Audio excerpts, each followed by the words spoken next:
Hey, I'm Stephanie from Back to the Passport. Today, I'm going to review the Nassau rum tour we did while we were in the Bahamas recently. We made a little trip down to Miami and then on board the Freedom of the Seas to head to the Bahamas for a weekend.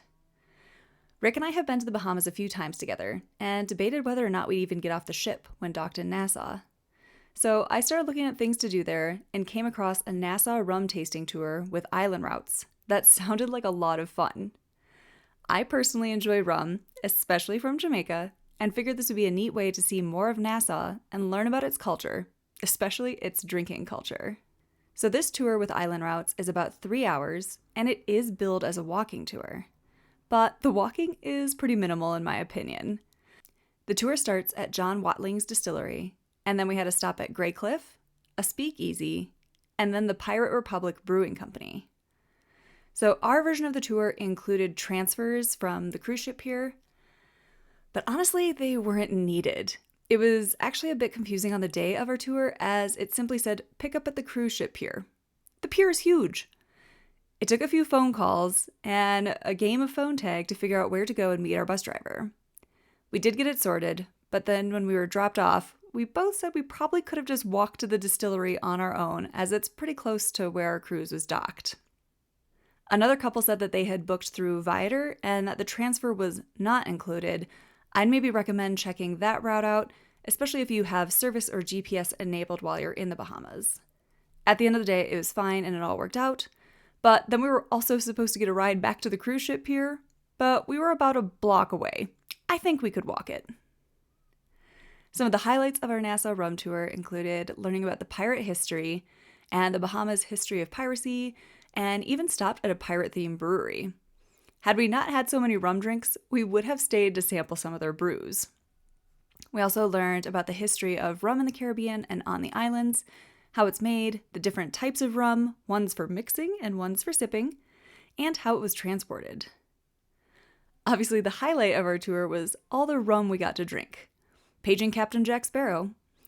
The tour included 3 cocktails, one made with coconut rum, a rum runner, and a rum punch, as well as 5 tastings of straight rum. The tastings are small, but we definitely felt buzzed after this tour.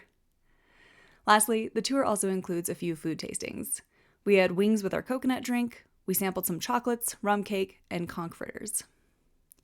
This was definitely a fun way to spend the morning in Nassau, as we did the 10:30 a.m. tour, but don't expect this to be a full meal as it concerns the food tastings.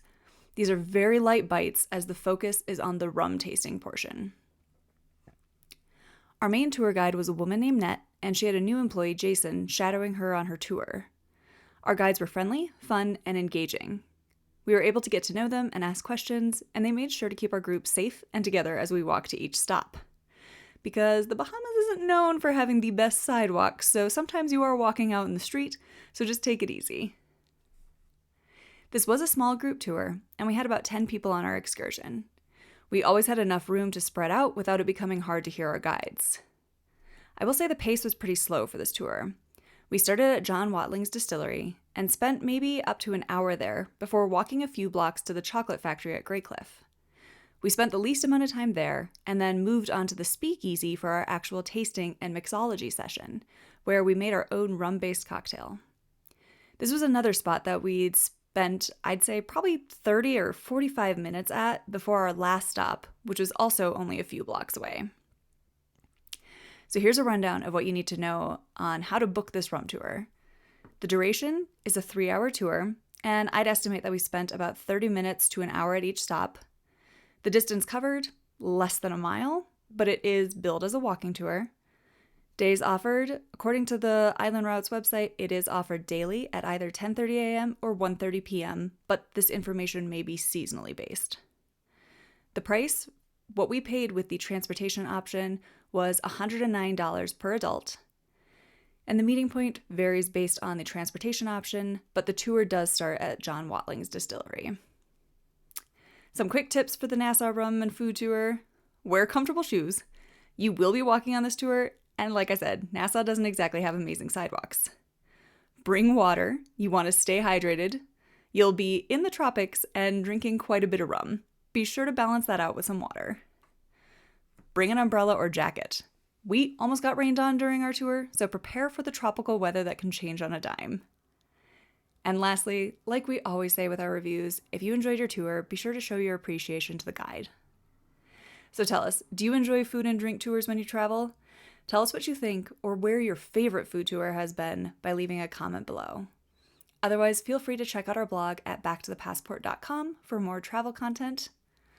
Otherwise, thanks for watching. Ciao!